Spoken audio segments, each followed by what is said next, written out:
Have you ever heard of the saying click it or ticket? Well, this is a saying that started way back whenever seatbelts became mandatory by law to wear in a moving vehicle.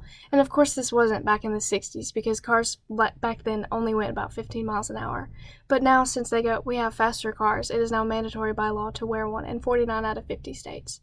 And this is very important because the safety of people in a car is the most important thing whenever you do get in a car. And some people might say that seatbelts could kill you as well as save your life, and that is true. But the statistics against it, there's so many more deaths that have happened without a seatbelt on against with a seatbelt on.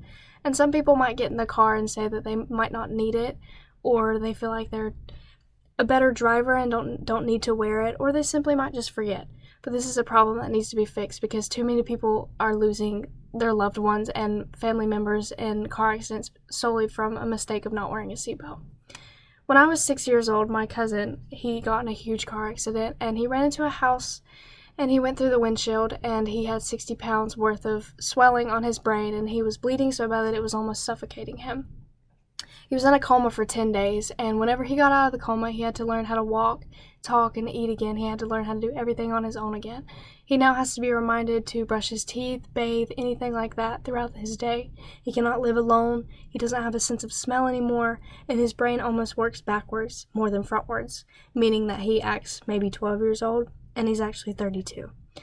And if he was wearing a seatbelt, this probably wouldn't have happened, and he would have ended up with maybe some neck pain from the impact or a minor concussion, if that. And exactly 10 years after that, my aunt got in a huge car accident as well. She had an aneurysm behind the wheel, causing her to go into oncoming traffic, and she was hit in every single direction that you could think of.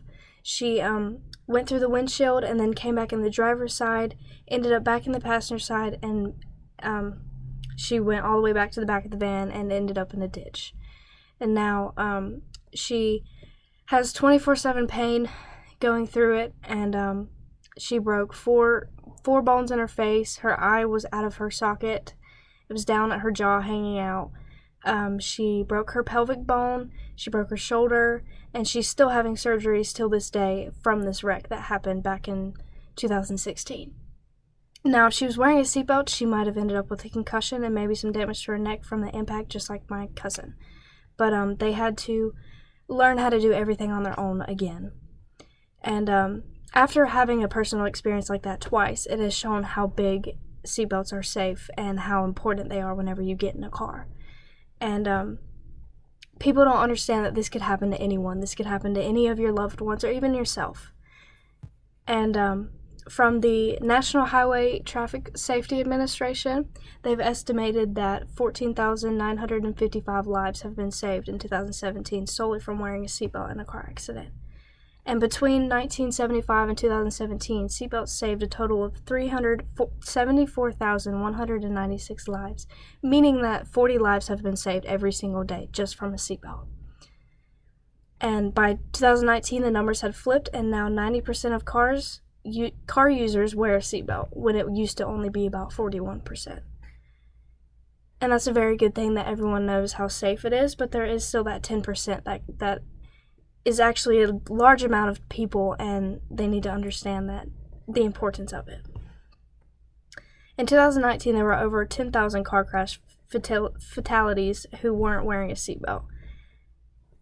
And that's 10,000 people, 10,000 loved ones that someone lost, or someone lost their life, or something like that. And it's very hard to wrap your head around, and seeing the importance of it is really helpful whenever you get in a car, and not saying that you don't need it.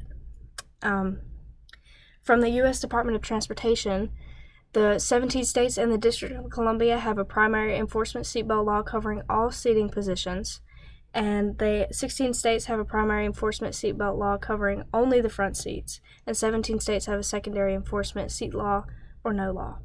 And I feel like all 50 states should have a mandatory law that everyone needs to wear a seatbelt, because you never know what could happen whenever you get behind the wheel.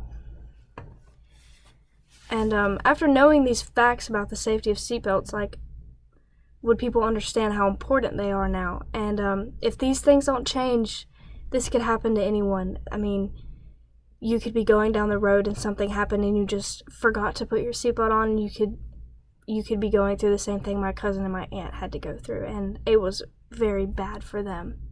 And overall, seatbelts are very important, and people need to understand the concept of it before it's too late and someone loses a life.